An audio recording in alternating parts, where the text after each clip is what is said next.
особено ми е голема чест што денеска на Денот на здравјето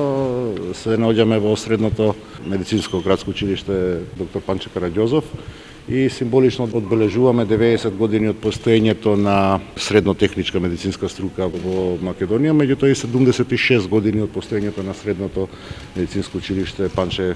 Караѓозов. Убаво е, како може да се рече дека е убаво во вакви услови на светска пандемија, барем ја свативме суштината на човековото здравје, го свативме здравјето како приоритет и јас на извесен начин сум и горд што градот Скопје во изминативе 3 години овдека во ова средно училиште има инвестирано вкупно 54 милиони денари за 3 години,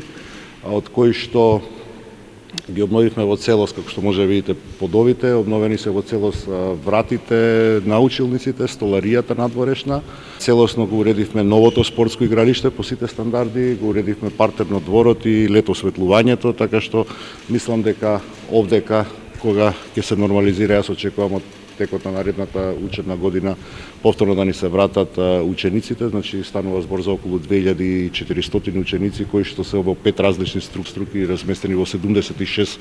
паралелки ќе најдат всушност на едно целосно ново и обновено училиште. Мојот императив како градоначалник и тоа го правиме перманентно е да инвестираме токму во ова што е инфраструктура на градот, образовна инфраструктура со цел да го подобриме квалитетот на учењето, квалитетот на престојувањето на учениците. Пандемијава ќе помине, меѓутоа учениците во скопските средни училишта ќе влезат и тоа како во обновени простори. Честитки уште еднаш за патрониот празник. Да продолжиме и понатаму да се грижиме, да произведуваме кадри кои што ќе се грижат за нашето здравје. Благодарам.